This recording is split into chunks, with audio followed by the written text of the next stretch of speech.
মাননীয় সড়ক মন্ত্রী বললেন যে স্বস্তি যাত্রা ছিল, আর কত লোক মারা গেলে তিনি অস্বস্তি বোধ করবেন।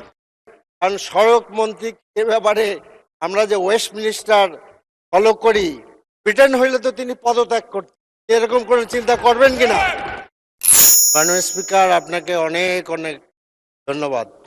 একই সাথে আমার ঢাকা 12 আসনের সমস্ত ভাই বোন এবং ছোট ছোট বাচ্চারা যারা সবসময় আমাকে ঘিরে থাকতো ইলেকশনের সময়, তাদেরকে ধন্যবাদ জানাচ্ছি।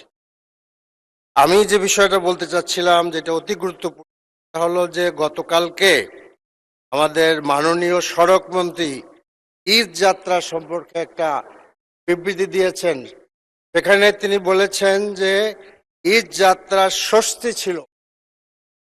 তো ঈদ যাত্রার স্বস্তিটা একটু আমি আপনাদের সামনে বলতে চাই আপনাদের মাধ্যমে। আমাদের আর বিআরটি এর রিপোর্ট অনুযায়ী ঈদ যাত্রায় 170 জন মারা গেছে, আর হলো যাত্রী কল্যাণ সমিতির রিপোর্ট অনুযায়ী 370 জন।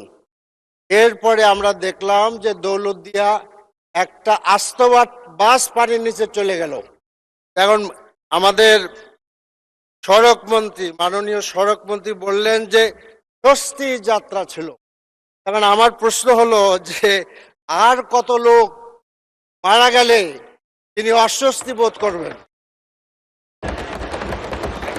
এবং মাননীয় স্পিকার, আরো কথা আছে। এবং এই যে দৌলতদিয়ায় তো মর্মান্তিক ভাবে লোক মারা গেল, সেখানে সড়ক মন্ত্রী গেলেন না।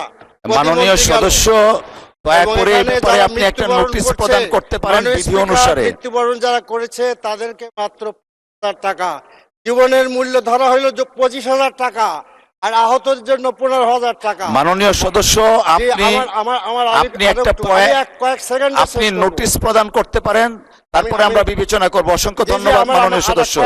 কয়েক সেকেন্ড আমি চাচ্ছি। এখন আমার প্রশ্ন হলো যে এইরকম একটি কন্ট্রাডিক্টরি উনি বিবৃতি দিলেন, কারণ সড়ক মন্ত্রী এ ব্যাপারে আমরা যে ওয়েস্টমিনিস্টার ফলো করি, ব্রিটেন হইলে তো তিনি পদত্যাগ করতেন, এরকম করে চিন্তা করবেন কিনা, তিনি কোন চিন্তা করবেন কিনা। মাননীয় সদস্য, আপনাকে ধন্যবাদ।